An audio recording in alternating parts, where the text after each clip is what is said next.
நேயர்கள் அனைவரையும் ஜெயா பிளஸ் தொலைக்காட்சியினுடைய ஏனென்ற கேள்வி விவாத நிகழ்ச்சிக்காக நான் உங்கள் அனைவரையும் வரவேற்கிறேன். இந்நிகழ்ச்சியில் துறை சார்ந்த ஆளுமைகளுடைய எண்ண ஓட்டங்களை இன்றைய தலைப்பினூட மிக விரிவாக விவாதிக்கும் இக்காலத்தில் இன்றைக்கு நாம் பேசப்போகிற மிக முக்கியமான தலைப்பு, நாளை தேர்தலை நாம் எதிர்கொள்ளப் போகின்றோம். அது எல்லோருக்கும் முக்கியம். அதைவிட மிக முக்கியமான ஒரு செய்தி, காங்கிரஸ் கட்சி ஆட்சி அமைந்ததும் மேகதாது அணை, கர்நாடகத்தினுடைய நீர்ப்பாசனத்துறை அமைச்சர் திரு டி.கே. சிவக்குமாருடைய பேட்டி, இதை விவாதிக்கப்பட வேண்டிய எல்லாவற்றையும் விட மிக முக்கியமான ஒரு தலைப்பு, கள்ள மௌனம் சாதிக்கும் விளம்பர அரசு. இது ரொம்ப முக்கியம். வாழ்வாதார பிரச்சனை மட்டுமல்ல, மக்களால் தேர்ந்தெடுக்கப்பட்ட அரசாங்கங்கள் அனைத்தும் தர்மத்தின் அடிப்படையிலும் நீதியின் அடிப்படையிலும் ஒட்டுமொத்த இந்தியாவின் மிக முக்கிய சமூகமாக இருக்கும் தமிழ் சமூகத்திற்கு துரோகம் இழைத்திருக்கிறார்கள். இது ரொம்ப முக்கியம். அது எந்த அரசாக இருந்தாலும் சரிதானா என்ற கேள்வி முதலில் எழுகின்றது. அடிப்படை மாண்புகளும் சட்ட விதிகளும் இருக்கின்ற போது சுயாதீன அடிப்படையில் இந்தியாவினுடைய ஃபெடரல் ஸ்ட்ரக்சருக்கே கேடு விளைவிப்பதை போன்று இப்படி ஒரு விவகாரத்தை கர்நாடகா முன்னெடுத்திருப்பதும், கடந்த ஒரு தசாப்தமாக வட இந்தியாவில் அல்லது தமிழ்நாட்டு பகுதிகளில் பேசப்பட்டு வருகிற ஒரு முக்கியமான பிரச்சனையில் கூட்டாட்சி தத்துவத்தின் மேன்மைகள், தர்மத்தின் அடிப்படையில் எல்லா அரசியல் கட்சிகளும், நான் சொல்வதே உங்களுக்கு புரியும், மத்தியிலே ஆட்சியில் இருந்தவர்கள், மாநிலத்திலே ஆட்சியில் இருந்து கொண்டிருப்பவர்கள், இருந்தவர்கள், தமிழ்நாட்டில் தற்போது ஆட்சி செய்யும் திமுக, இப்படி எல்லோருமே ஒரு கள்ள மௌனியாக இருப்பதின் காரணமாக ஏழை விவசாயிகள் டெல்டாவிலே கையேந்தக்கூடிய நிலை இன்றைக்கு தள்ளப்பட்டிருக்கிறது. இதனுடைய முக்கியம் என்னவென்றால், இன்றைய பிரச்சனையோடு இது முடிந்து போகிற விவகாரம் அல்ல. அடுத்தடுத்து மிகப்பெரிய போர்க்களமாக மாறக்கூடிய ஒரு பிரச்சனையில் தமிழ்நாடு தொடர்ந்து வஞ்சிக்கப்பட்டிருக்கிறதா? இந்த காலகட்டத்தில் சிவக்குமாருடைய இந்த போதனை அல்லது சுயாதீன அறிக்கை அல்லது மிரட்டல் துணி அல்லது நாங்கள் எதுவும் செய்வோம் என்று பேசுவதற்கான காரணம் என்ன? உடனடியாக பதில் தர வேண்டிய திராவிட முன்னேற்றக் கழக ஆளும் அரச தலைமை மௌனியாக தொடர்வதின் உள்நோக்கம் என்ன? ரொம்ப விவகாரமான ஒரு விடயத்தை விவாதிப்பதற்காக நாங்கள் இந்த விவாத அரங்கத்திலே காத்திருக்கிறோம். எம்மோடு பேசுவதற்கு எழுத்தாளர் திரு பாஸ்கரன் கிருஷ்ணமூர்த்தி அவர்கள் வந்திருக்கிறார். வாருங்கள். வெற்றி விடியில் சீனிவாசன் ஐயா பொருளாதார நிபுணராக, பத்திரிகையாளர், அரசியல் விமர்சகர் திரு ராமன், எமது தொலைக்காட்சியினுடைய வெளிப்புற படப்பிடிப்பினுடைய தென்னிந்திய நதிகள் இணைப்பு விவசாய சங்கத்தினுடைய தோழர் ஐயாக்கன் அவர்களையும் நான் வரவேற்கிறேன். ஐயாக்கன் அவர்கள் இன்னும் சற்று நேரத்தில் எம்மோடு இணைய இருக்கிறார். திரு சீனிவாசன், உங்களோடு நான் பேசப் போகின்றேன். கூட்டாட்சி தத்துவத்தில் நீதிகள் தர்மத்தின் அடிப்படையிலும் சட்டத்தின் அடிப்படையிலும் வகுக்கப்பட்டிருக்கிறது. ஒட்டுமொத்த இந்திய அரசியலமைப்பு சர்வதேச விதிகளின் அடிப்படையில் சில மாண்புகளையும் கூட இந்தியாவில் 1956 ISW inter state water dispute அப்படிங்கிற ஒரு சட்ட அடிப்படையிலும் ஒரு திட்டத்தை அமல்படுத்துவதற்கு முன்னால் இதற்கான மாண்புகள், இதனுடைய விதி வகைகள் என்கின்ற புரோட்டோகால் இருக்குது. காவேரிக்கு மேல் கட்டப்படுகிற எந்த ஒரு கட்டடத்திற்கும் அதற்காக கன்சர்ன் தொடர்புடைய தமிழகம், புதுச்சேரி, கேரளா, கர்நாடகம் இவற்றின் அனுமதி இல்லாமல் ஒரு செங்கலையும் கூட நடத்த முடியாது. 1000 கோடியை ஒதுக்கியிருக்கிறார்கள். அவர்கள் இஷ்டத்திற்கு ஆய்வு செய்து வந்திருக்கிறார்கள். எனக்கு அது புரியவில்லை. எப்படி பார்க்கிறீர்கள்? இது வெல் ஆர்கஸ்ட்ரேட்டட் மூவ்னு நம்ம சொல்லணும். கர்நாடக அரசுடைய மிக அழகாக கட்டமைக்கப்பட்டிருக்கக்கூடிய ஒரு விஷயம், ஸ்ட்ரக்சர். முதல்ல ஒரு போன மாதம் பெங்களூர் முழுவதும் குடிநீர் தட்டுப்பாடு என்பது அந்த ஊரிலிருந்து மக்கள் இடம்பெயர்வதற்குண்டான நிலை கூட வந்துவிடும் என்கின்ற தோற்றம் வந்துவிட்டது. ஏன்னா உண்மையாகவே லாரி மூலமாக தான் வாட்டர் டிஸ்ட்ரிபியூஷன் இருந்தது. தமிழ்நாட்டுக்கும் அது சூழல் இருந்தது, அதையும் நம்ம சொல்ல வேண்டும். ஆனால் அதை கொண்டு வந்திருப்பதற்கு மேகதாதுனுடைய, நம்ம மேகதாதுன்னு சொல்கிறோம், அவங்க மேகதாதுன்றாங்க. மேகதாது அணை. ஆமாம், மேகதாதுன்னு நம்ம சொல்லக்கூடியதில் பெங்களூருக்கும் அதை சுற்றுப்புறத்தில் இருக்கக்கூடிய பகுதிகளுக்கும் குடிநீருக்கான அணை அப்படின்றத லிங்க் பண்ணிட்டாங்க. அது ஒரு உணர்வுபூர்வமான ஒரு தலைப்பீட்டை கொடுத்துட்டாங்க. உணர்வுனாக்க அதில் ஒரு பேலன்ஸ் இருக்கும். உணர்ச்சி பூர்வமானு சொன்னீங்கன்னா உணர்ச்சி பூர்வமா நான் எந்த வார்த்தையிலே எமோஷனல் இஷ்யூவாக அதை பண்ணியிருக்காங்க. சார் அதைத்தான் நான் மாதிரி சொல்லிட்டேன். சாரி, உணர்ச்சி பூர்வமாக அதை சரியான நேரத்தில் தங்களுடைய தேர்தல் அறிக்கையில் அவர்கள் சுட்டிக்காட்டுகிறார்கள். இதற்கு உண்டான தீர்வு என்பது 2 அங்கங்களை கொண்டது. வழக்கமாக காவேரி வாட்டர் மேனேஜ்மெண்ட் இதெல்லாம் வரப்பொழுது போராட்டத்தின் மூலமாக நம்முடைய ஆதங்கங்களை வெளியிடுவோம். ஆனால் அவங்க இப்போ போராட்டத்துக்குள்ளேயே வரல. மக்கள் தண்ணிக்கு ரொம்ப கஷ்டப்பட்ட மாதிரி ஒரு தோற்றம் வந்து விட்டது. அது பரவலாக புரிந்து கொள்ளப்பட்டு விட்டது. அதனால் லோக்கலாக அவங்களுக்கு ஒரு பெரிய ஸ்ட்ராங் பாயிண்ட் கிடச்சிடுச்சு. ஆனால் இதை நாம் எப்படி செய்ய போகிறோம்? நம்முடைய அரசு சொல்லியிருப்பது யாராலும் ஒரு செங்கலை கூட வைக்க முடியாது. நீங்கள் அறிமுக உரையில் கூறினார் போல் யாராலும் ஒரு செங்கலை கூட வைக்க முடியாது. நீங்கள் 1950களில் சுதந்திரம் பெற்றவட்ட இருந்த அமைப்பை பற்றி சொன்னீங்க. லோயர் ரைப்பேரியன் இருக்கிறதுல அவங்களுக்கு தான் ரைட்ஸ் உண்டுங்கிறது 100 ஆண்டுகளுக்கு முன்னால், எல்லாருக்கும் தெரியும். 150 ஆண்டுகளுக்கு முன்னால் ஆங்கிலேயர் ஆட்சி காலத்திலேயே அது வந்து விட்டது. அவர்களுக்கு தான் மிக அதிகமான உரிமை இருக்கிறது. ஏன்னா தண்ணீரே அதை நோக்கித்தான் போகிறது. எங்கே கடமையோ அவங்களுக்கு தான் முதல்ல உரிமை இருக்க வேண்டும். இயற்கையை அப்போ சொல்லுகிறது. ஆமாம், நான் தங்குமிடம் அதுதான் அவர்களுக்கு உரிமை. கடலோடு கலக்கும் இடத்துல நாம் சேமித்து வைத்துக் கொள்ள வேண்டும். அதனால் இதை வந்து சட்டப்பூர்வமாகவும் டயலாக், பொலிட்டிக்கல் டயலாக் எனப்படுகின்ற அரசியல் பேச்சுவார்த்தை மூலமாகவும் மட்டுமே செய்ய வேண்டும். இதற்கு முன்னால் புரட்சித் தலைவர் அவர்கள் பேச்சுவார்த்தையின் மூலமாக இதை நடத்தியிருக்கிறார். நமக்கு நிறைய நீர் கிடைக்கும்படி அவர் செய்திருக்கிறார். அதனால் பேச்சுவார்த்தை தான் நாம் செய்யணுமே ஒழிய வெறுமனே நாம் விட்டு விடக்கூடாது. சட்டப்பூர்வமாக இருக்கின்ற பொழுது நம்முடைய பக்கம் வாதங்களை வலிமையாக வைக்கின்ற வக்கீல்களை நாம் பயன்படுத்த வேண்டும். ஏன்னா இது வந்து சுப்ரீம் கோர்ட்டுக்கு போயிடுத்துனாக்கா அங்கே வாத அடிப்படையில் நம்ம காவிரி மேலாண்மைனாக அது ஒரு அமைப்பு ரீதியான தலைமை பொறுப்பில் இருக்கக்கூடியவர்கள் ஜட்ஜு பண்ணக்கூடிய விஷயம். ஆனால் சட்டத்திற்கு முன் போகின்ற பொழுது வாதங்கள் மிக முக்கியமாக இருக்கும். அந்த இடத்துல கொஞ்சம் வீக்கான வாதத்தை நம்ம வச்சுட்டோம்னா நம்முடைய பக்கம் தோற்றுவிடும். அதில் நாம் ஜாக்கிரதையாக. பல சட்டங்கள் ஹரிஸ் சால்வே போன்ற மிக ஆளுமைகள் தான் இதை கையாளும். முகுல் ரோஹித் அவர்கள் அதை வந்து நம்ம முன்னாடியே அவங்கள்ட்ட பேசி நம்ம பக்கத்துக்கு அவங்கள.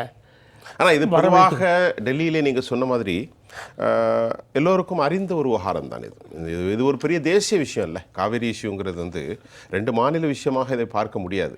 ஒரு மிகப்பெரிய சட்டம் 2 மாநில விஷயம் அவ்வப்போது வருகின்ற விஷயமா பார்த்தோம். ஏதோ மழை பெய்கிற போது மட்டும் நல்ல எக்கச்சக்கமாக மழை பெஞ்சு காவிரியினுடைய நீர்பிடிப்பு பகுதியில் ஓவர்ஃப்ளோ ஆச்சுன்னாக்க இந்த பேச்சே வரவே வராது. அவங்களும் பேச மாட்டாங்கல்ல, அவங்க திறந்து விட்டுருவாங்க. அது ஆட்டோமேட்டிக்கா.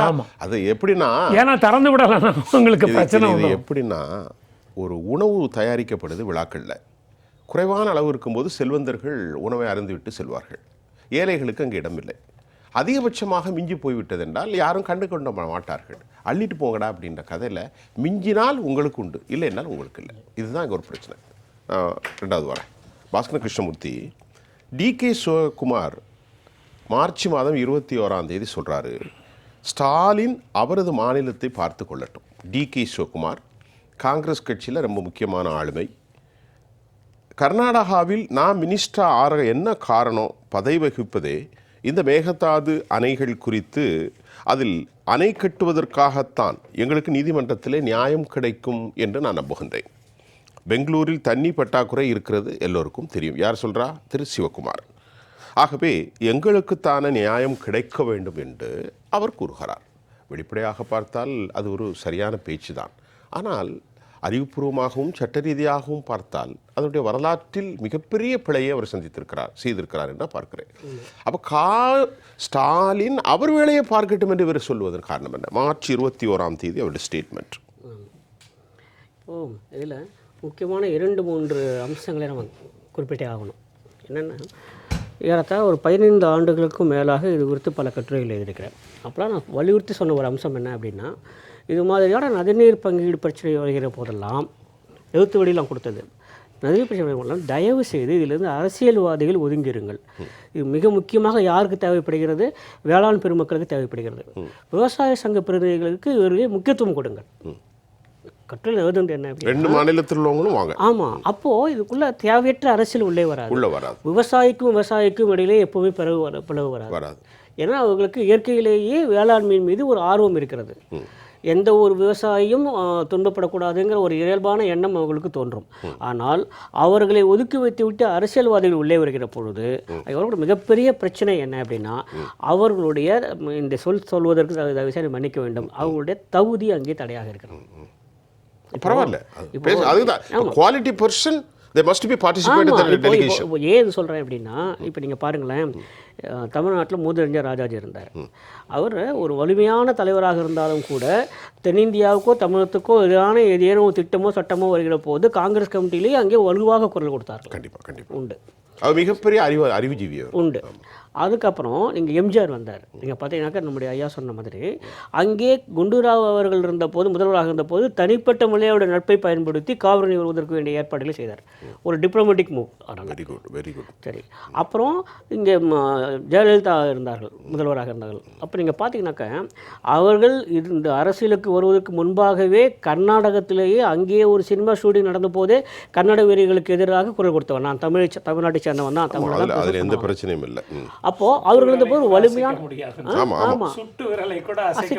அவர் பேசினா அவர் உணர்ச்சி வசப்பட்டு உண்மையை தானே பேசுவார். செல்வி ஜெயலலிதாண்டா இந்த சமாதானம் இங்கப்பட்டு இந்த வேலைலாம் விட்டு கிடையாது. அந்த ஒரு மன உறுதி இருக்குல்ல, அது பேசுவார், உண்மையாக அத்தாரிட்டி இருக்கணும். அவ்வளவுதான் செல்வி ஜெயலலிதா. நீங்கள் தமிழ்நாட்டில் பேசினாலும் கர்நாடகாவில் பேசினாலும் இதுதான் நிலைப்பாடுங்கிற மாதிரி பேசக்கூடிய ஒரு துணிச்சல் இருந்தது. சரிங்களா?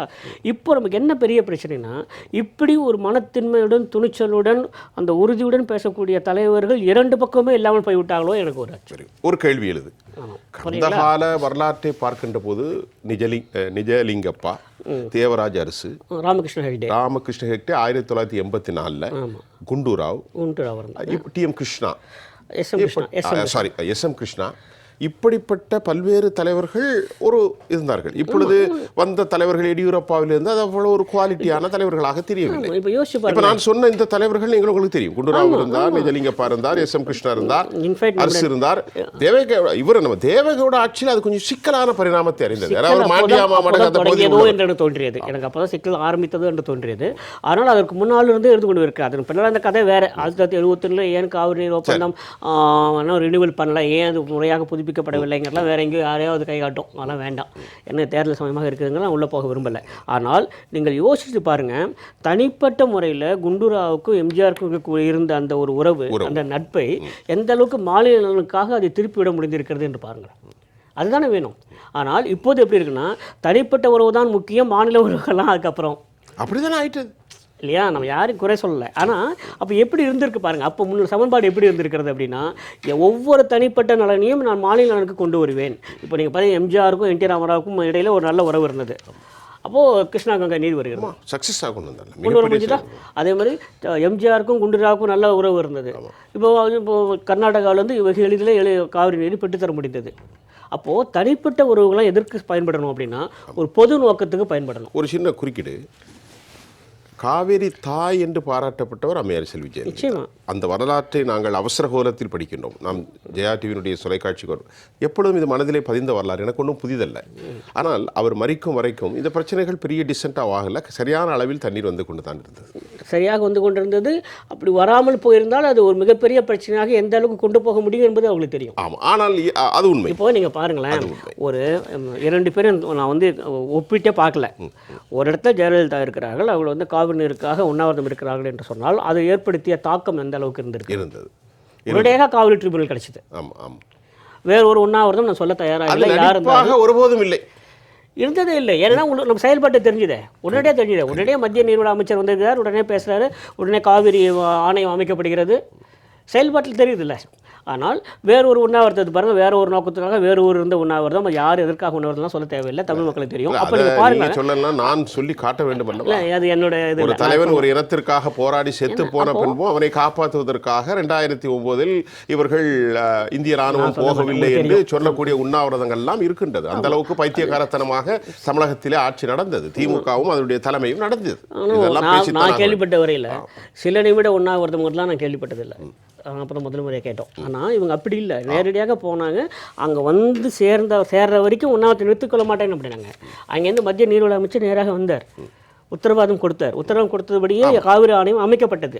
அப்போது நம்ம என்ன கேட்குறோம் அப்படின்னா, இது மாதிரியான ஒரு மனத்திண்மையுடன் செயல்படுகிற ஒரு அரசியல் தலைமை வேண்டும். இன்றைய தேவை, அவசிய தேவை. கண்டிப்பான. அப்போது நமக்கு 2 வேணும். மனத்தின்மையுடன் செயல்படுகிறவர்கள் வேண்டும். இரண்டாவது 2 பக்க விவசாய பிரதிநிதிகளையும் உள்ளே கொண்டு வர வேண்டும். ஞான புத்தியோடு பேசக்கூடிய அறிவு, விட்டு நுணுக்கம், எல்லாவற்றுக்கும் மேலான துணிவும் பேராட்டலும். எங்கே போனால் ஒரே மாதிரி பேசணும். அம்மையார் செல்வி ஜெயலலிதா அவர்கள்ட்ட மட்டும்தான்.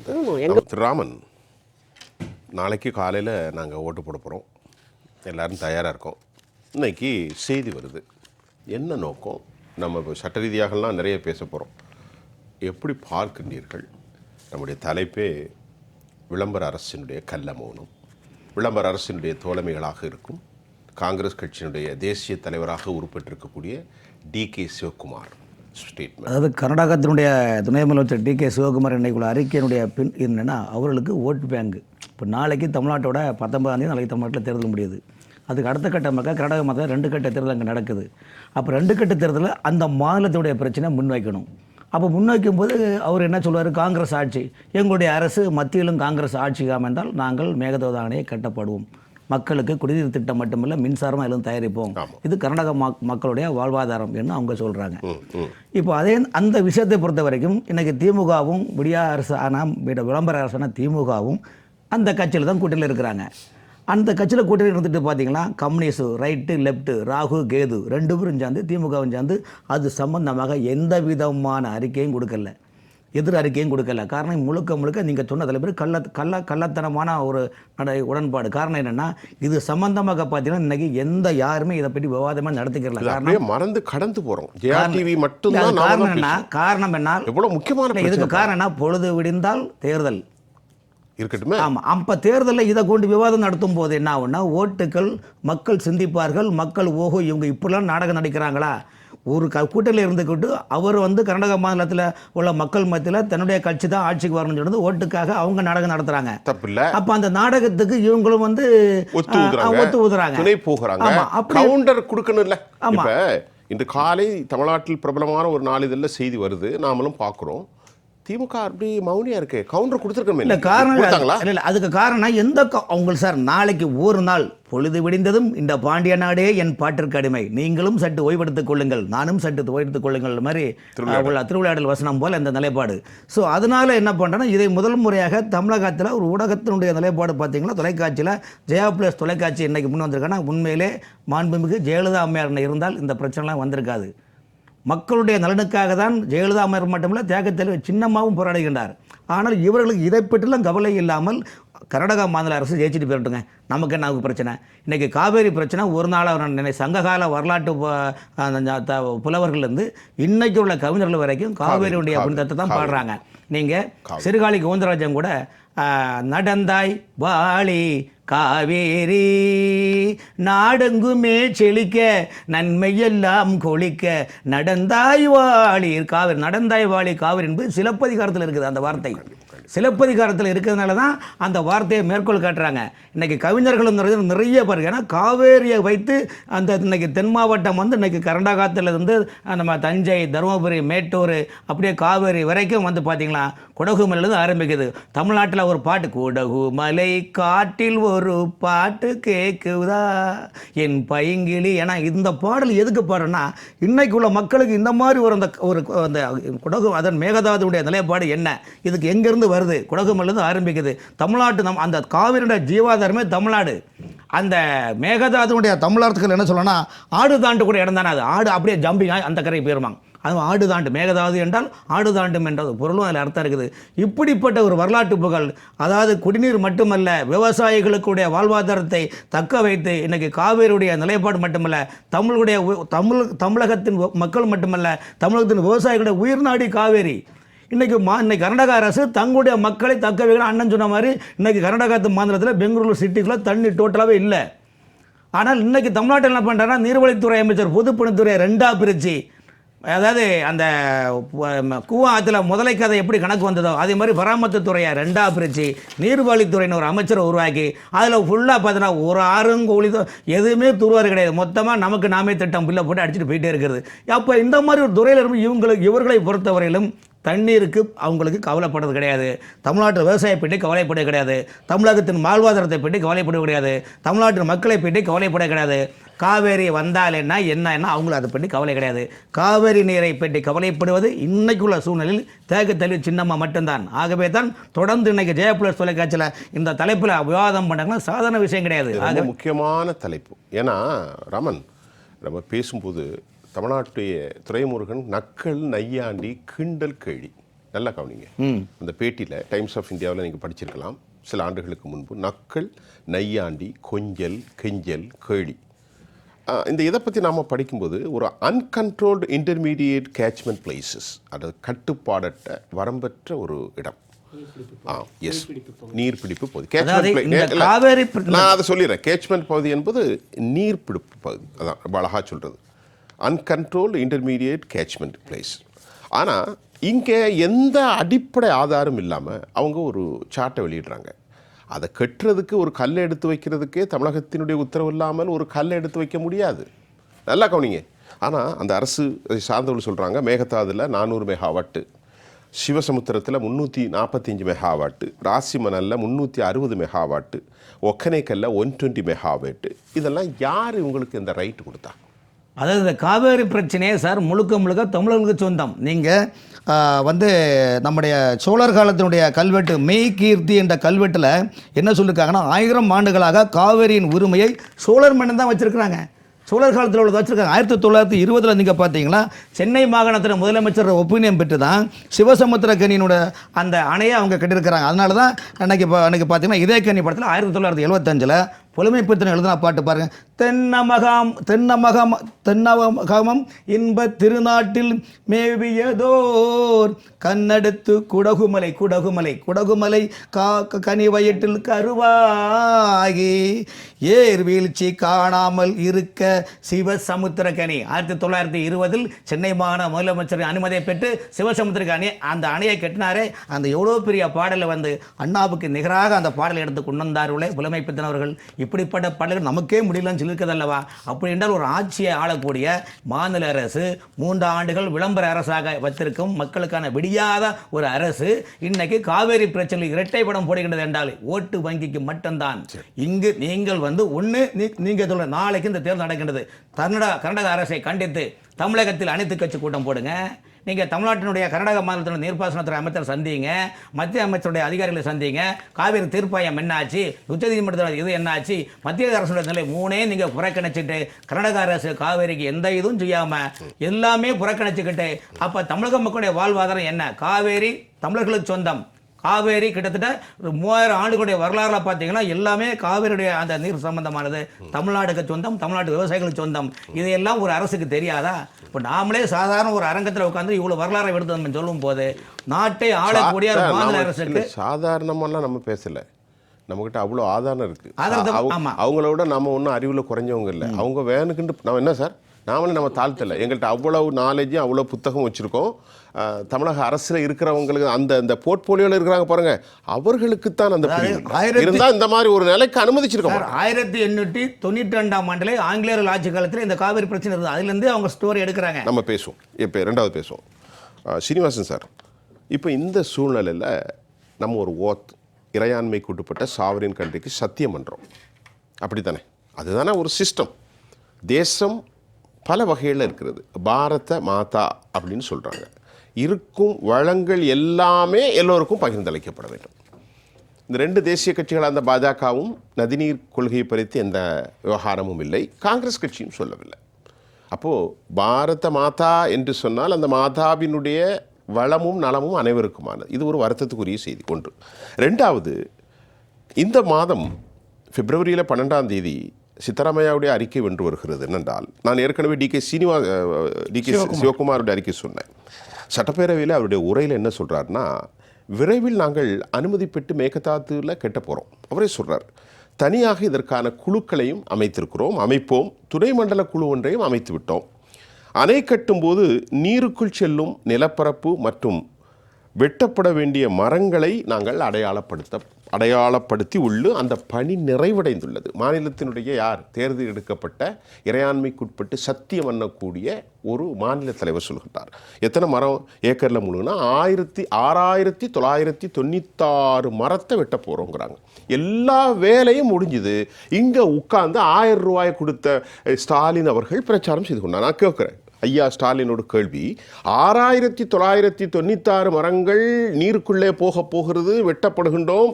துணைக்குழு எல்லா குழுவும் அமைச்சு பிப்ரவரி மாதம் கர்நாடகத்தினுடைய 12ஆம் தேதி மாநில சட்டமன்றத்தில் அறிவிக்கப்பட்டிருக்கிறது. ஆனால் இங்கே தூங்கி கொண்டிருக்கிறோம். அடுத்த ஆட்சி வரும்போது நாங்கள் இதை செயல்படுத்துவோம் என்கின்றால் இந்த அரசு தூங்கி கொண்டிருக்கிறது. 82 வயசான நீர்ப்பாசனத்துறை அமைச்சராக இருக்கக்கூடிய துரைமுருகன் கிண்டலும் கேலியும் நையாண்டியும் செய்து கொண்டிருக்கிறார். இதுதான் நிலை. இதில் அந்த இடத்துல இருக்கக்கூடிய பொலிட்டிக்கல் சிச்சுவேஷனில் DK Shivakumar very comfortable with this position. ஏன்னா அவர் முதலமைச்சருக்கு ஒரு எதிரான நிலையில் இருக்கக்கூடியவராக இருக்கிறார். ஏன்னா ஒரு பங்கீடு தானே, கட்சிகளுடைய கூட்டமைப்புங்கிறதுனால அந்த பொசிஷனையே பங்கீடு பண்ணிட்டு இருக்காங்க. யார் முதலமைச்சருங்கிற ஒரு பிரச்சனை இருந்தது, அதை ஒரு விதமாக தற்காலிகமாக தீர்த்து கொண்டு இருப்பதனால் ஒரு ஒன் அப்மேன்ஷிப் என்பது ஒரு பொலிட்டிக்கல் ஸ்டான்ஸ் எடுக்க வேண்டிய ஒரு நிலை வரும். ஜிகே ரெட்டி அவர்கள், இந்துவுக்கு பணியாற்றிய ஜிகே ரெட்டி அவர்கள் பாலக்காற்று அவர் சொல்வார், பப்ளிக் பொசிஷனுக்கும் பப்ளிக் ஸ்டாண்டிங்க்கும் ப்ரைவேட்டு பொசிஷனுக்கும் வித்தியாசம் இருக்கும்னு சொல்லுவார். மேடையில் ஏறி ஒன்று பேசுவாங்க, ஆனால் தனிப்பட்ட முறையில் அவர்கள் கொஞ்சம் வித்தியாசமான ஒரு கருத்தை கொண்டவர்களாக இருப்பார்கள். மேடையில் பேசுவது அரசியலுக்காக. ஆனால் இவர் அரசியலுக்காக பேசி தனிப்பட்ட முறையில் என்ன செய்திருக்கிறார் என்பது நமக்கு இன்னும் தெரியவே இல்லை. ஆதலால் இங்கே என்ன நமக்கு இருக்கக்கூடிய சிக்கல், அவர் இந்த மாதிரி சொல்லிக்கிட்டே போயிட்டு இருக்கிற பொழுது நம்ம கோர்ட்டுக்கு போக முடியாது. அதான் பிரச்சனை. அவங்க இதில் ஒரு ஆக்ஷன் எடுத்து காலை முன் வச்சாதான் நம்ம கோர்ட்டுக்கு போகணும். ஆனால் அதுக்கு முன்னாடி டயலாக் ஆரம்பிக்கலாம். ஒன்றும் பண்ணலையே, நீங்கள் முன்னாடி வரீங்கன்னு கேட்பாங்க கோர்ட்டில். நான் இப்போ கேஸ் போடுறதுக்கு போனேன்னா அவங்க சொல்ல தானே செஞ்சுருக்காங்க, ஒன்றும் செய்யலையே, செங்கல் எடுத்து இன்னும் வைக்கலையே, நீங்கள் வரீங்கன்னு கேட்பாங்க. ஆதலால் டயலாக இப்போ ஆரம்பிச்சிடணும். டயலாக ஆரம்பிக்காமல் இருக்கிறார்களா அல்லது ஆரம்பித்து நடந்திருக்கக்கூடிய டயலாகுக்கு நீங்கள் இவ்வளவு ஸ்ட்ராங்காக பேசுவதற்கு என்ன என்பதை அவர்களுடைய கூட்டணியிலேயே இருக்கக்கூடிய ஒரு கட்சியை சார்ந்த அவங்க நினைக்கலாம் the chain activities to be continued up to end of verdict. இந்த எலெக்ஷன் அந்த 15 நாளைக்கு ஆகவே இந்த பாட்டை பாடிட்டா அப்புறம் வரிசையா கொண்டு வந்துடலாம் அப்படின்னு என்னலாம். இது ஒரு தொடர் நடவடிக்கை. அதுல இருந்து எடுத்து இந்த டயலாக் ஆரம்பிச்சிடணும். நாம நம்முடைய கருத்துக்களை வெளிப்படையாக சொல்ல வேண்டும். அப்படி அவர்களால் செய்ய முடியாது, கட்டடமே கட்ட முடியாது என்றெல்லாம் சொல்ல முடியாது. நம்ம சுதந்திர இந்தியாவில் KV ராவ் அவர்களுடைய நீர் மேலாண்மை திட்டத்திற்கு இணையானது காவிரி மேலாண்மை வாரியத்தை கொண்டு வந்து அதை அரசு கெசட்டில் கொண்டு வந்தது மிகப்பெரிய விஷயமாக பார்க்கப்படும். ரொம்ப பெரிய விவகாரம். ஆனால் அதனுடைய சக்தியை ஒரு அரசியல் காரணங்களுக்காக புறந்தள்ளி விடாமல் முன்னிறுத்து கொண்டே வர வேண்டிய அவசியம் நமக்கு இருக்கிறது. கடந்த 60 ஆண்டுகளை எடுத்துக்கொண்டால் கர்நாடகா தன்னுடைய விவசாய பரப்பை அதிகப்படுத்தி கொண்டே வந்திருக்கிறது. ரொம்ப சைலண்ட்டாக பண்ணிட்டாங்க. அந்தந்த இடங்களில் சிறு சிறு டேம் எல்லாம் கட்டி, அணைகளை எல்லாம் கட்டி நிலப்பரப்பில் அவர்களுடைய விவசாய பரப்பை அதிகப்படுத்தி விட்டார்கள். நாம் சுருங்கி கொண்டே வந்து விட்டோம். அதனால் இதில் இருக்கக்கூடிய மிகப்பெரிய சில இடத்துல தூர்வாரலை அப்படிங்கிறத நம்ம சொல்கிறோம். சில இடத்துல அதிகமாக மண் எடுத்திருக்கக்கூடிய காரணத்தினால் தண்ணீர் மேலாக வராமல் கீழோடு நின்று விடக்கூடிய, கடைமடை வரைக்கும் போகாமல் இருப்பதற்குண்டான வாய்ப்புகளும் உண்டு. நதியினுடைய போக்கில் கடலுக்கு போகுமே ஒழிய, நதியினுடைய ஆரம்ப பகுதியில் நீங்கள் அதிகமான பள்ளம் தோண்டிட்டிங்கன்னா அதற்கு மேலே வரக்கூடிய தண்ணி மட்டும்தான் வரும். எங்கள் ஊர்லெல்லாம் நதியிலேருந்து ஒரு காலத்தில் 70கள் 60கள்லாம் வாய்க்கால் மூலமாக நாங்கள் நீரை எடுத்துக்கொண்டிருந்தோம் திருத்துறைப்பூண்டி பகுதியில். இப்போ மோட்டார் வச்சு உள்ளேருந்து எடுக்க வேண்டிய அவசியம் இருக்கிறது. அப்படின்னா தண்ணி உள்ளே போயிருக்கு, மண் கீழே போயிருக்கு. இதை நாம் கவனத்தில் கொள்ள வேண்டும். இந்த இரண்டையும் தாண்டி இவ்வளவு விஷயங்களையும் சொல்லி அந்த அரசனுடைய அந்த செஸ்ட் பீட்டிங்னு சொல்லுவாங்க, கொரில்லா என்பது மாறை அடித்துக்கொள்வது போன்ற செஸ்ட் பீட்டிங் மாதிரி இருக்கக்கூடிய அறைகூவல்களை எல்லாம் நீங்கள் கொஞ்சம் குறைத்து கொள்ள வேண்டும். ஐயா அவர்கள் குறிப்பிட்டது போன்று 2 விவசாய பெருமக்களும் கூடி ஒருவருக்கொருவர் தங்களுடைய கஷ்டங்களை புரிந்து கொள்வார்கள். மனம் விட்டு அவர்களுக்கும் ஓரளவுக்கு தான் இந்த பயிரிடக்கூடிய எல்லாவற்றுக்குமே முன்பு மாதிரி நீர் தேவையில்லை. அதையும் நம்ம பார்க்கணும். 1960 தேவைப்பட்ட தண்ணீர் இப்பொழுது இருக்கக்கூடிய குறுவை சாகுபடிக்கு அதே அளவிற்கு இருக்க வேண்டும் என்கின்ற அவசியம் இல்லை. அதனால் பங்கீடை இன்னும் நல்ல முறையிலே செய்து கொள்ளலாம். அதனால் இதை ஒரு வாட்டர் இஷ்யூவாக பார்க்கணுமே ஒழிய அரசியலுக்கு உண்டான ஒரு காரியமாக அல்லது ஒரு பிரச்சனையாக பார்த்து விட்டால் அரசியல் தீர்வுகள் உழவர் பெருமக்களுக்கு எந்த விதமான உதவியும் ஒரு லாங் டைம் சொல்யூஷனா இருக்காது. இந்த தமிழகத்தை பொறுத்த வரைக்கும், தென் இந்தியாவை பொறுத்த வரைக்கும் மருத நிலங்கள் பாலையாக மாறிய காலங்கள் உண்டு. மருத நிலங்கள் பாலையாக மாறிய காரியம் உண்டு தென் பகுதியில். ராமாயணத்தில் இதை பற்றி குறிப்பு இருக்கு. ராமாயணத்தில் குறிப்பு இருக்கிறது. தாடகை அதை செய்திருக்கிறார். அதனால் மீண்டும் அது போன்று நிகழாவண்ணம் பார்த்து கொள்ள வேண்டியது. இது வந்து கவலைக்குரிய டெல்டா பாலைவனமாக ஆகுவதற்குண்ட நீங்க சொன்னது அச்சத்தை ஏற்படுத்தும். கர்நாடகா மாநில அரசு விவசாயிகளின் நலனுக்காகவும் மாநில மக்களின் வளர்ச்சிக்காக அவங்க பண்றாங்க. ஆனால் தமிழ்நாட்டில் இன்றைக்கி விடிய அரசுன்னா இதெல்லாம் யார் ரியல் எஸ்டேட்டுக்காக இவங்க பண்ணுறாங்க. இது ரியல் எஸ்டேட்டு, அது மக்களுடைய வாழ்வாதாரம்.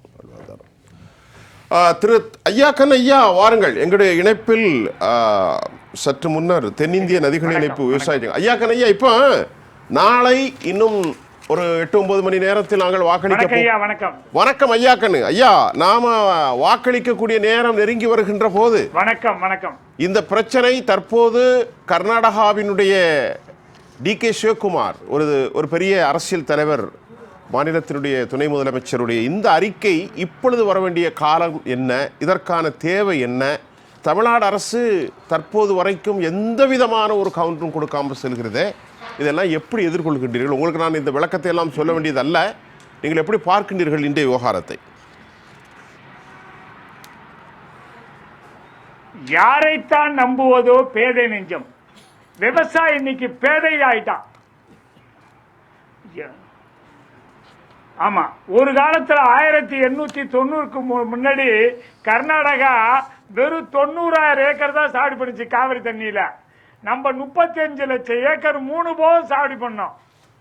1924 ஒரு அக்ரிமெண்ட் போட்டு கிருஷ்ணராஜ சாகர் கட்டிக்கிட்டா அவங்க 5,90,000 ஏக்கரு, நம்ம 30 லட்சம் ஏக்கர் 3 போகம் சாகுபடி பண்ணோம்.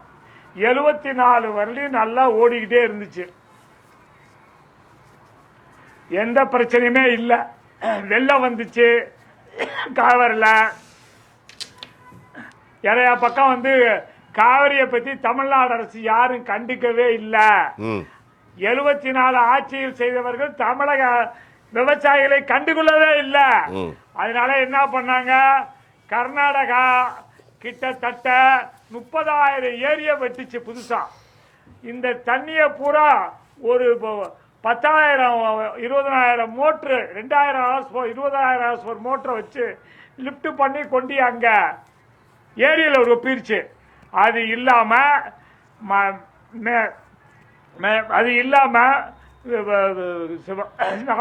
அணையை கட்டுச்சு. அதுல 5 அணையை கட்டினாங்க.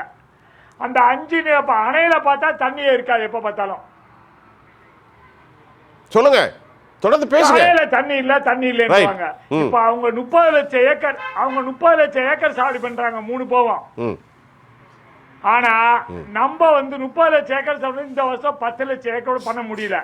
இப்ப இந்த காலகட்டத்துல அவங்க என்ன பண்றாங்கன்னா, இந்த இருக்க தண்ணீர் வரக்கூடாதுன்னு மேகதாதான பிஜேபி இருக்கும் போதும் மேகதாதான கட்டுறாங்க. இப்ப காங்கிரஸ் இருக்கும் போது மேகதாதான கட்டுறாங்கிறாங்க. அவங்க ஓட்டு தான் அவங்களுக்கு. எப்படியாவது கர்நாடக மக்கள்கிட்ட ஓட்டு வாங்கி ஜெயிச்சனுங்கிறதுக்காக காங்கிரசும் பிஜேபியும் மாத்தி தமிழக விவசாயிகளை கொலை பண்றாங்க. கொலைதான். ஏன்னா ரைப்பேரியன் ரைட்னு ஒண்ணு இருக்குல்ல, உலகம் பூரா அந்த சட்டம் இருக்குல்ல, ரைப்பேரியன் ரைட்டு. நமக்கு உரிமை இருக்குல்ல, உச்ச நீதிமன்றம் சொல்லுச்சுல்ல, மாசம் காவிரியில தண்ணி திறந்துடும் சொல்லி. கண்டிப்பா மோடி கேக்குறாரா? மோடி பேசுறாரா? அதை பத்தி கண்டிக்கவே இல்ல. ஆனா காங்கிரஸ் கேக்குதா? ராகுல் காந்தி எல்லாமே பேசுறாரு, இந்த காவிரியை பத்தி பேசலையே, எங்களை காப்பாத்துறதுக்கு வழிவகுக்க மாட்டேங்கிறாரு. நாங்க அடிமை மாதிரி ஆயிட்டோமே. ஒரு காலத்துல இந்த நாட்டினுடைய திருச்சியிலிருந்து முசிறி தாலுக்காவிலிருந்து இங்க இருந்து வாழைக்காய் வெட்டி பெங்களூருக்கு போச்சு. பெங்களூருக்கு 70 நாளா லாரி லாரியா கொண்டு இறக்கணும். இப்ப பெங்களூர்ல இருந்து வாழைக்காய் இங்க வருது. இது நியாயமா? அப்படி ஆவறதுக்கு காரணம் இங்க ஆட்சியில் இருந்த அரசியல்வாதிகள் பண்ண கொலைதான் எங்களை. இன்றைக்கு மேகதாதுவை கட்டிவிட்டாங்கன்னா நாங்க சுத்தமா ஒண்ணு இல்லாம போயிருவோம். இப்ப தமிழக விவசாயம் அழிந்து விடும். தமிழக விவசாயம் அழிஞ்சிட்டா பெட்ரோல், டீசல், ஹைட்ரோ கார்பன் எடுக்க ஆரம்பிச்சிருவாங்க. ஐயா கண்ணையா இப்ப என்ன ஆகும்? இப்ப என்ன ப்ராப்ளம் ஐயா கண்ணையா? இப்ப இந்த காவேரியினுடைய திட்டங்கள் நீண்ட வரலாறு. மேகதாது அணைக்கு சட்ட ரீதியாக 4 மாநிலங்களினுடைய இது இல்லாமல் எந்த நடவடிக்கையும் எடுக்காமல் அவருக்கு 1000 கோடி ரூபாயை ஒதுக்கீடு செய்திருக்கிறது. துணைக்குழு இணைக்குழுவை மாநில அரசு நியமித்திருக்கிறது. மத்திய சுற்றுச்சூழல் அதிகாரம் அவற்றை ஆய்வு செய்வதற்கு அறிக்கை விடப்பட்டிருக்கிறது. 6997 மரங்கள் வெட்டப்பட வேண்டும் என்று அறிக்கை இருக்கிறது. எத்தனையோ ஹெக்டேர் ஏக்கர் நீர்ப்பரப்பில் பரவும் என்று எல்லா வேலைகளும் முடிந்திருக்கிறது. இது என்ன சார் நியாயம்? இது என்ன நீதி? என்ன தர்மம்? என்ன சத்தியம்? இது சார் இப்ப நாங்க 23ஆம் தேதி டெல்லிக்கு போறோம். சரி, டெல்லியில போய் சுப்ரீம் கோர்ட்ல கேஸ் போடுறோம். மேகதாதுவை கட்டவே கூடாது. சரி, மேகதாதுவை கட்டவே கூடாது. கர்நாடக அரசு காவிரி தண்ணிய போறா லிப்ட் பண்ணி மோட்டர் மூலியமா இந்த டேம்ல வைக்காம அணைகள்ல ரொப்பி வச்சிருக்கு, குளங்கள்ல ரொப்பி வச்சிருக்கு. சரி, குளங்கள்ல ரொப்பி வச்சிருக்கு. அத வச்சுட்டு சாடி பண்றாங்க. அணையில தண்ணி இல்ல, அதனால நாங்க பெங்களூர்ல தண்ணி இல்ல, குடிநீர் அப்படின்னு குடிநீர் என்ற பொய்யான வார்த்தையை காமிச்சு மேகதாதுவை கட்ட பாக்குது. செத்தாலும் தமிழக விவசாயிகள் அதை கட்ட விட மாட்டோம். காவிரி டெல்டா பாலைவனமாவிடும். தமிழ்நாடு அழிந்துவிடும். அப்புறம் மரபணு மாற்றப்பட்ட உணவு தான் வெளிநாட்டில இருந்து வரும். அந்த மரபணு மாற்றப்பட்ட உணவை சாப்பிட்டா பையன் அழியாயிருவான். பொம்பளை ஒரே சொல்லிட்டு இருக்கீங்க. போங்க, பயங்காட்டியே மக்களை இதாக்கிட்டீங்க. அவன் அப்படி ஆயிடுவான், இவன் இப்படி ஆயிடுவான்னு. சார், அவன் ஜெனட்டிக்கல் மாடிஃபை இப்போ அவன் எப்படி ஆயிட்டு போறான். இப்போ நமக்கு தண்ணி வேணுமா சார்? அதை விட்டு போட்டு அவன் அப்படி எப்படி வேணாலும் ஆயிட்டு போறாங்க. இப்போ திருவாரூர், தஞ்சை மாவட்டங்கள் திரு சீனிவாசன் சொன்ன மாதிரி மருதம் பாளையாகி போகக்கூடிய ஒரு சூழல் இருக்கின்றது. அரசியலமைப்பு சட்டத்திற்கு விரோதமான நிலைப்பாடுகள் இருக்கின்றது. ஆளுகின்ற அரசுகளும் இனி ஆளப்போகிற அரசுகளும் இப்பொழுது தேர்ந்தெடுக்கப்பட்ட அரசுகளும் எந்த விதமான நீதியும் நியாயமும் இல்லாமல் இருக்கிறார்கள். இந்தியாவுடைய ஜுடிஷியரி என்ன செய்துங்கிற கேள்வி அரசியலமைப்பு சட்டத்துக்கெல்லாம் தொங்கித்தான் இருக்கிறது. அதற்காக என்ன செய்வது? என்ன செய்ய போகிறீர்கள்? ஐயா சுப்ரீம் கோர்ட் சொல்லிச்சிங்கயா, காவிரியில மாசம் தண்ணி திறந்து விடுங்க. அதான திறந்து விட்டாங்களா கர்நாடகா? சுப்ரீம் கோர்ட்ட மதிச்சாங்களா? நான் 1 லட்சம் கோடி நஷ்டஈடு கேட்டு கேஸ் போட்டேனே, கேட்டாங்களா? தமிழக அரசு சப்போர்ட் பண்ணுச்சா? பண்ண மாட்டேங்கிறாங்களே. இப்ப என்னன்னா அரசியலமைப்பு சட்டப்படி எக்ஸிகியூட்டிவ், லெஜிஸ்லேட்டிவ் அண்ட் ஜுடிஷியரி இருக்கு. இந்த லெஜிஸ்லேட்டிவ் எக்ஸிகியூட்டிவ் பண்ற தப்ப தட்டி கேட்கறதா ஜுடிஷியரி. ஓகே, அதுதான் நீதிமன்றம். சரி, உச்ச நீதிமன்றம் அதை கேட்கணும். அது உச்ச நீதிமன்ற தீர்ப்பையே கண்டுக்க மாட்டேங்கிறாங்களே, கேட்கவே மாட்டேங்கிறாங்களே, மதிக்க மாட்டேங்கிறாங்களே. தனக்கு வேண்டிய ஆட்களாக போட்டு அவங்க என்ன சொல்ற கேட்கிறாங்களே. சரி, திரு பாஸ்கர் கிருஷ்ணமூர்த்தி, உங்களுடைய கருத்தை வைங்க. இப்போ இந்த மாதிரி ஒரு சூழல்ல இருக்கு, என்னதான் இதற்கு தீர்வு? இப்போ 3-4 முக்கியமான அம்சங்கள் என்னென்னா, மிக நிச்சயமாக தமிழகத்தின் நெற்களஞ்சியமாக சொல்லப்படுகிற டெல்டா மாவட்டங்கள் ஆபத்துக்கு உள்ளாகி இருக்கின்றனங்கிற முதல்ல நம்ம ஒத்துக்கணும். நாம் சொல்லலை, இருதரப்பும் ஒத்துக்கொள்ள வேண்டும். அதை அவர்கள் இருவரில் ஏற்றுக்கொள்ளவில்லை. திரும்ப கர்நாடகா என்ன சொல்லிக் கொண்டிருக்கிறது? பெங்களூருடைய குடிநீர் பிரச்சனை. என்னை பொறுத்தவரையில் தனிப்பட்ட முறையில் என்னிடம் ஆதாரம் இல்லை. ஆதாரம் இல்லாமல் தான் குறிப்பிடுகிறேன், அடிப்படை ஆதாரம் இல்லாமல் குறிப்பிடுகிறேன். என்னை பொறுத்தவரையில் பெங்களூர் மாநகரத்தில் ஏற்பட்டிருக்கிற குடிநீர் பிரச்சனை என்பது செயற்கையானதுங்கிறதா என்னோட எண்ணம். மன்னிக்க வேண்டும், எனக்கு அடிப்படை ஆதாரம் இல்லை. அதான் எனக்கு அப்படி தான் தோன்றுகிறது. ஏன்னா இத்தனை ஆண்டுகளாக இல்லாமல் இத்தனை ஆண்டுகளாக இல்லாமல் யோசிச்சு பாருங்களேன். இத்தனை ஆண்டுகளாக இல்லாமல் அதுவும் பிப்ரவரி மார்ச்சில் எப்படிங்க இவ்வளோ குடிநீர் பிரச்சனை வரும்? எனக்கு உண்மையில் புரியவே இல்லை. நான் வந்து பெங்களூருக்கு கடந்த 50 ஆண்டுகளாக நெருங்கிய தொடர்பில் தான் இருந்து கொண்டு இருக்கிறேன். ஆனால் அதுலேயும் பிப்ரவரி மார்ச் மாதத்தில் இந்த அளவுக்கு குடிநீர் பிரச்சனை வரும் என்று சொன்னால் அது எங்கே பிரச்சனை இருக்குது, அது என்னென்ன இது மாதிரியான ஒரு செயற்கை குடிநீர் பிரச்சனையை உருவாக்கி அதன் மூலம் இதற்கு லாபம் பண்ணிட்டு பார்க்குறாங்க. சார் அப்போ தமிழ்நாடு அரசு டிஃபென்ஸ் ப்ளே பண்ணக்கூடாது சார், அக்ரெசிவ் அட்டாக் பண்ணல. அதுதான் இது வந்து ரெஸ்பான்ஸ். நான் என்ன கேட்குறேன், chief minister has to respond. Prime minister விட்டுருங்க, அவங்க எப்படி எதிர்த்து போறாங்க, 2 மாநிலத்தில் ஆட்சி இருக்கிறாங்க. அப்போ இவர் டிஃபென்ஸ் ப்ளே பண்ணக்கூடாது, அக்ரெசிவ் அட்டாக் பண்ணணும். அதுதான் ஏன் அக்ரெசிவ் ப்ளே பண்ணலாம்? கொஞ்சம் பந்து தான் இருக்கு. இரண்டாவது அம்சம் அதுதான். எப்போதும் நீங்கள் சொல்றீங்க இல்லையா, மத்திய அரசு சொல்றீங்க இல்லையா, மத்திய அரசை விடவும் யார் பாதிக்கப்பட்டவர்களிருந்து வருகிற குரலுக்கு தான் எப்பவுமே வலிமை அதிகமாக இருக்க வேண்டும். ஆனால் இந்த விஷயத்தில் நீங்கள் பார்த்தீங்கன்னாக்க தமிழகத்தின் குரலை விட கர்நாடகத்தின் குரல் ஏன் ஓங்கி ஒலிக்கிறது? அவங்களுக்கு தேவை ஓங்கி ஒலிக்குது. இல்லை, அப்போ என்ன அர்த்தம் அப்படின்னா இங்கே இருந்து குரல் ஓங்கி ஒலிக்கவில்லை இல்லைங்களா? அதுதான் இதுதான் நம்ம எப்பவுமே அரசியலுக்குள்ள நான் போறேன். நான் சொல்றதை மக்களுக்கு புரிந்து கொண்டிருப்பாங்க நினைக்கிறேன். அப்போ இங்கே ஏன் அவர் வலுவான குரல் எழுந்திருக்கவில்லை, ஏன் எழவில்லை? அது கூட விடுங்க, திரும்பவும் சொல்கிறேன், இங்கே ஜெயலலிதா அம்மையார் முதல்வராக இருந்தபோது கர்நாடகாவிலிருந்து ஏறித்தரை வலுவாக குரல் எழவில்லை. இங்கே தமிழகத்தின் குரல் வலுவாக இருந்தது. சரிங்களா? அரசியலுக்கு அப்பாற்பட்டு நீங்கள் நடுவில் பார்த்தா உங்களுக்கே தெரியும், ஒன்றுமே இல்லைங்க. இப்போ ஐயா சொன்ன மாதிரி தான், அது ஏற்கனவே ஆரம்பத்தில் நான் சொன்னேன், 1924 முதலே ஒப்பந்தம் போடப்படுகிறது 50 ஆண்டுகளுக்கு. சரிங்களா? அதுக்கு பிறகு 50 ஆண்டுகளுக்கு எடுத்து அது புதுப்பித்திருக்க வேண்டும். 1974 அது புதுப்பித்திருக்க வேண்டும். அப்போது மிகப்பெரிய அளவில் நமக்கு சாதகமாக தான் இருந்தது. ஆனால் காவிரி ஒப்பந்தம் 1977 புதுப்பிக்கப்படாமல் போனதுக்கு என்ன காரணம்? யார் அந்த வாய்ப்பை நழுவி விட்டார்கள்? 74 யார் இருந்தா? அதுதான் ஏன் அந்த பிரச்சனை வந்தது? மைசூர் மெட்ராஸ் பிரசிடென்சியோட இருந்த அக்ரிமெண்ட் முடிஞ்சதுன்னாங்க. தமிழ்நாடு 67ல உதயமானது. அதுக்கு பிறகு யார் இருந்தா? புதுப்பிக்கவே இல்லை. அண்ணா இல்லையே, இறந்து போயிட்டாரு. நிச்சயமா இல்ல. அதுக்கு பிறகு 74ல யார் இருந்தா? எம்ஜிஆர் இல்ல, அது 72ல வெளிய வந்துட்டார் எம்ஜிஆர். சரி, எல்லாம் வந்து பாத்தீங்கன்னாக்க பாஸ்கர கிருஷ்ணமூர்த்தி, சீனிவாசன் ராமன் 3 பேருக்கும் சொல்றேன், இந்த கச்சத்தீவு பிரச்சனை நீங்க எழுப்பப்பட்டிருக்கிறது அது அரசியலுக்காக இருக்கலாம். அன்றைக்கும் திரு கருணாநிதி தான் 1974 இதே மாதிரி மெட்ராஸ் பிரசிடென்சியோட முடிந்த அக்ரிமெண்ட் புதுப்பிக்காம போறதற்கும் இதே கருணாநிதி. கல்வி மாநில படிக்குமாறு அப்பதான் கன்கரண்ட் லிஸ்ட்ல கொண்டு வந்ததும் திமுக மக்களுக்கு சொல்லிக் கொள்கிறேன், இது வரலாற்று உண்மை. கல்வியை கன்கரண்ட் லிஸ்ட்ல கொண்டு வந்தது, கல்வியை கன்கரண்ட் லிஸ்ட்ல எம்ஜிஆர் வந்து முதலமைச்சராக இருக்கிறாங்க. அந்த நேரத்தில் கர்நாடகத்தில் அந்த நேரத்தில் எம்ஜிஆர் முதலமைச்சர், கர்நாடகத்தில் காங்கிரஸ் முதலமைச்சர், காங்கிரஸ் முதல்ல ஜனதா கட்சி முதலமைச்சராக இருக்குது.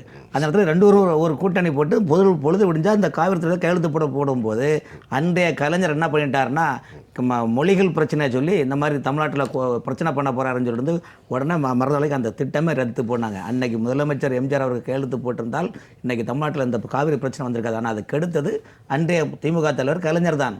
ஆகவே தொடர்ந்து தமிழ் இனம் என்று சொல்வார்கள், ஆனால் தமிழகத்திற்கு எதிராக எல்லாம் செய்வார்கள். அங்கே கர்நாடக மாநிலத்தில் பார்த்தீங்கன்னா அந்த மாநில மக்கள் இன்னைக்கு எடியூரப்பாவுடைய மகனான பிஜேபி மாநிலத்தில் இருப்பார், நம்ம காவேரி நமக்கு தான் சொந்தம், அவங்க சொல்றாங்கன்னா இல்லை நம்மக காவேரி நமக கே, அது தமிழில் வந்து நம்ம காவிரி நமக்கே என்ற நிலைப்பாடு சொல்றாங்க. கர்நாடக மாநிலத்தில் காங்கிரஸ் கட்சிக்கு ஓட்டளிப்பது கர்நாடக மாநில மக்களுக்கு விரோதமான செயல்னு சொல்லிக்கிட்டு அதே எடியூரப்பாவுடைய விஜயேந்திர எடியூரப்பா அவர்கள் எக்ஸ்ட்ராத்தில் என்ன போட்டிருக்காருன்னா, நம்ம காவிரி நமக்கு தான் சொந்தம், இந்த கர்நாடக மாநில காங்கிரஸை புறக்கணிக்கணும் அவங்க அரசியல் பண்றாங்க. இதுலேருந்து பார்க்கும்போது முழுக்க ஓட்டுக்கு அவங்க தெளிவாக இருக்கிறாங்க சார். அந்த மாநில மக்களுடைய வாக்குகளை பெறுவதற்காக அந்த மாநில பிரச்சனையை கையில் எடுத்துக்கிட்டு அதை தோளில் போட்டுட்டு மக்கள்கிட்ட அங்கே ஓட்டு கேட்குறாங்க. இந்த ஓட்டு கேட்பதில் அங்கே பிஜேபியா பிஜேபியா அல்லது காங்கிரஸ் நிலைப்பாடு அங்கே இருக்கின்றது. அதுக்காக இதை திசை திருப்பதான் அங்க மாநிலத்தினுடைய முதலமைச்சர் துணை முதலமைச்சர் நாங்கள் மத்தியில் ஆட்சிக்கு வந்தால் நாங்கள் மேகதானையை கேட்டுவோம் சொல்லுவாங்க. அப்ப இங்க இருக்கக்கூடிய திமுக என்ன சொல்லணும், ஏப்பா கூட்டணியில நாம எல்லாம் இந்தியா கூட்டணியில இருக்கமே, நாம தலைவேற கால்வேற இருக்க ஒன்னா சேர்க்க போற டைம்ல சட்டி என்னமோ சொல்றோம் சார், வெண்ண திரண்டு வரும் போது தாலி உடனே ஏன் பேசுறான்னு கேட்கிற பதில் ஸ்டாலின் கேட்கணும்ல சார், கேட்கணும். கேட்கணும். அட்லீஸ்ட் நீர்வளத்துறை அமைச்சர் நம்முடைய அமைச்சர் இருக்கார்ல, வேலூர் அமைச்சர் இருக்கார்ல, வேலூர் அமைச்சர், ஆமா வேலூர் மாவட்டத்தை சேர்ந்தது அமைச்சராக என்ன சொல்லணும், ஏங்க அது இல்லைங்க எப்படி பாட்டா தமிழ்நாட்டுடைய இதில் ஒப்பீனியன் இல்லாமல் எப்படி கட்டலாம் ஒரு வார்த்தை இன்னைக்கு வரைக்கும் சொல்லவே இல்லையே. ஒருவேளை நாளைக்கு சாயங்காலம் சொல்லுவாங்களா இருக்கும் ஒருவேளை. அவர் மகன் ஜெயிக்கிறதுக்காக பாடுபட்டு ஆமாம், அது வந்து வாழைத்தோப்பு கொண்டித்தோப்பு அங்கங்கே எல்லாம் வச்சுக்கிட்டு அவங்க பாட்டுக்கு இது பண்ணிட்டு இருக்கிறாங்க. ஆனால் தமிழ்நாட்டு மக்களை இன்றைக்கு நிற்காதேசியாக நட்டாத்தில் விட்டுட்டு போன மாதிரி உள்ள வாழ்வாதாரத்தை அழித்து கொண்டிருக்கிறது தமிழக அரசு. ஆனால் அவர்கள் கர்நாடக அரசு கர்நாடகத்தில் அரசியல் கட்சி எல்லாமே ஒருங்கிணைந்து செயல்பட்டு இன்னைக்கு இந்த பிரச்சனை இருக்குல்ல, இந்த பிரச்சனை உடனடியாக அனைத்து கட்சியை கூட்டணும், இல்லை சமூகங்களை கூட்டணும், இல்லை நீர்வழி சம்பந்தமான மிகப்பெரிய தொழில் ஆராய்ச்சிகள் நீர்வழி சம்பந்தமான தடைகள் நிபுணர்களை அழைத்து தான் பேசும். இது அறிக்கை கொடுக்கல. கஜேந்திர ஷெகாவத்தை 2021 எல்லாரும் ஒன்னா போய் பார்க்குறாங்க. அதுக்கப்புறம் தான் நாம போறோம். நாம இங்க கூட்டணி 21 எல்லாரையும் 22 எம்பிக்கள் அதிமுக எம்பிக்கள் தொடர்ந்து காவேரிக்காக குரல் கொடுத்தவர்கள் அதிமுக எம்பிக்கள் தான். நான் சொல்றது திமுக ஆட்சி வந்த பிறகு எந்த நடவடிக்கையும் எடுக்கப்படவில்லை. அவங்க அதை பற்றி கவலை. ஏன்னா அங்கே கூட்டணி இங்கேயும் கூட்டணி, நம்ம கூட வந்து நம்ம மக்களை வந்து திசை திருப்பி ஓட்டு பேங்காக உருவாக்குகின்ற நிலைப்பாடு தான் அவங்க இருக்கிறாங்க. சரி, எதை சொல்லுவது? ஒரு முக்கியமான அம்சம் என்ன, நம்முடைய வணக்கத்துக்குரிய ஐயா தொடர்ந்து சொல்லிட்டே இருந்தாங்க, இது வரைக்கும் மேகதாதுவில் எந்த ஒரு பணியும் தொடங்காத போது வழக்கு தொடுக்க முடியுமான்னு. அப்படி இல்லை, திட்டம் என்ற நிலவில் வந்து விட்டாலே வழக்கு தொடுக்க முடியும். வழக்கு தொடரலாம். ஏற்கனவே வந்து விட்டாலே. ஆமாம், சிக்கல் என்று வந்து விட்ட உடனே திட்டம் நாங்கள் போட ஆரம்பித்து விட்டோம், இது மாதிரியெல்லாம் நாங்கள் ஆய்வு செய்து விட்டோம் என்று சொன்னாலே அதுவே அந்த மேகதாது அணைக்கான முன்னேற்பாடுகள் தொடங்கிவிட்டன என்று தான் பொருள். என்னுடைய கருத்து, அதை நிறுத்துவதற்குண்டான ஒரு ஆர்டரை வாங்குறது ரொம்ப கஷ்டமா இருக்கும். இவங்க ஏதாவது ஒன்று செஞ்சிருக்காங்க. அவங்க திட்ட அறிக்கை இத்தனை மரங்கள், இந்த மரங்கள்லாம் சுமார் 6000 மரங்கள் சொல்ல 6123 இல்ல, எந்த தொலைக்காட்சியிலும் சொல்லவில்லை. மீண்டும் சொல்கிறேன், 6997 மரங்கள் என்று சித்தராமையா அறிவித்திருக்கிறார். 5000 ஏக்கர் பரப்பளவு கொண்டது, அனைத்தும் தண்ணியிலே போகக்கூடிய இடம், எல்லாவற்றையும் சொல்கின்றேன். கிராமங்கள்ல இன்னும் எதிர்ப்பு தெரிவிக்கலையே, அதை பாருங்க.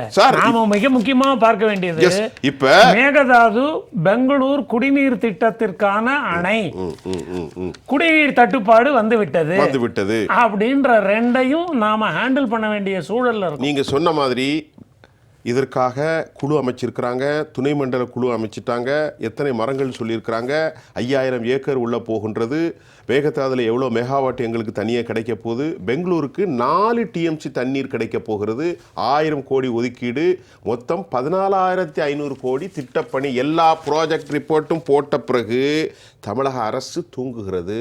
வருத்தம் தரக்கூடிய செயலாக இருக்கிறது. இதற்கான பொறுப்பாளர்கள் யாரும் விவாதிக்கவில்லை. நிறைவு கருத்து ஐயா கண்ணு சார், நான் சொல்லிட்டேன், ஜெயா தொலைக்காட்சியின் மூலமாக தமிழர்களின் ஒட்டுமொத்த குரல் சொல்லப்பட்டிருக்கிறது. நீங்க உங்களுடைய நிறைவு கருத்தை வைங்க. ஐயா, நான் முன்னாடியே சொன்னேன், நானு தேர்தல் வந்தால் விவசாயிகள் இந்த நாட்டினுடைய முதுகெலும்பு, தேர்தல் போயிட்டா ஒண்ணுமே கிடையாது. இப்ப தேர்தல் நம்ம தமிழக முதலமைச்சர் இந்தியா கூட்டணியில இருக்காரு. அந்த இந்தியா கூட்டணி தலைவர்கிட்ட கான்டாக்ட் பண்ணி தமிழகத்தை அழிச்சிடாதீங்க, எங்களுக்கு காவிரியில மேகதாது கட்ட பத்தி நடவடிக்கை எடுக்க கூடாது, மேகதாது கர்நாடகா இஷ்டத்துக்கு கட்ட முடியாது, அது சுப்ரீம் கோர்ட் இருக்கு, சுப்ரீம் கோர்ட்ல நாளைக்கே அவங்க கேஸ் போடணும் தமிழக சர்க்கார். எப்படி அன்னைக்கு 74 அரசியல் விட்டனாலதான் ஹேமதாது 5 அணைய கட்டினாங்க, அங்க 30,000 ஏரியா வெட்டினாங்க. இப்ப இத இந்த இந்தியா கூட்டணியில் இருக்கிற மாண்புமிகு முதலமைச்சர் இந்தியா கூட்டணி தலைவர்கிட்ட பேசி தமிழகத்தை வஞ்சிக்காதுன்னு காங்கிரஸ் சொல்லணும். 2வது, உச்ச நீதிமன்றத்துல உடனே வழக்கு போடணும். சரி, இது மாதிரி கேஸ் எல்லாம் காவிரி மேலாண்மை வாரியம் எல்லாம் இருக்கும் போது இவர் எப்படி அறிக்கை கண்டிச்சு அவர் மேல நஷ்டேடு போடணும். இதெல்லாம் தமிழக முதலமைச்சர் செய்யணும். தமிழக முதலமைச்சர் செஞ்சாலும் செய்யவில்லை என்றாலும் எங்கள் தேசிய தென்னிந்திய நதி இணைப்பு சங்கமாக நாங்கள் சுப்ரீம் கோர்ட்ல வழக்கு போட போறோம். சரி, அவ்வளவுதான் உங்களோட நிறைய கருத்து. வேற கருத்து இருக்கா? சரி, நன்றிங்க. நேயர்களே, யாரும் செய்யாததை நாங்கள் தான் செஞ்சிட்டு இருக்கோம். இவ்வளவு பிரச்சனைகள் இருக்கின்றது, இவ்வளவு சட்ட ரீதியான விவகாரங்கள் இருக்கிறது, ஆளுகின்ற அரசுகள் தூங்கி கொண்டிருக்கிறது, வருத்தம் தருகின்றது. தமிழ் மக்களுடைய குரலாக, விவசாயிகளின் குரலாக, ஏழைகளின் குரலாக, அபலைகளின் குரலாக, வாழ்வற்றவர்களின் குரலாக இன்றைக்கு காவேரி தாய்க்கும் தமிழ் தாய்க்குமான உறவுகள் இவ்வளவு ஆழமாக இருக்கிறது. மிகப்பெரிய பாரத மாதாவின் குழந்தைகளாக வாழக்கூடிய நாங்கள் வஞ்சிக்கப்பட்டிருக்கிறோம் என்பதைத்தான் இந்த விவாதத்தின் மூலம் சொல்கின்றோம். இன்னும் 8 மணி நேரத்தில் வாக்களிக்கப் போகின்றீர்கள். தமிழ் தாயை மனதில் வைத்துக் கொள்ளுங்கள். இப்படிப்பட்ட நியாயமான விவகாரங்களுக்காக அரசும் அரசு சார்ந்தவர்களும் சத்தியத்தின் அடிப்படையிலும் இந்திய இறையாண்மை அடிப்படையிலும் தேசம் காக்கும் நடவடிக்கைகள் தேவை என்பதே ஜெயா பிளஸுடைய உரிமை குரலாக இருக்கிறது. எமது நிகழ்ச்சியில் கலந்து கொண்ட உங்கள் அனைவருக்கும் நான் உளப்பூர்வமான நன்றியை தெரிவித்துக் கொள்கிறேன். மீண்டும் மற்றொரு களத்தில் நான் உங்களை சந்திக்கின்றேன். அதுவரை உங்கள் அனைவரிடமிருந்தும் நான் உங்கள் சுஃபியான். ஜெயா பிளஸ் தொலைக்காட்சிக்காக நன்றி. மீண்டும் சந்திப்போம்.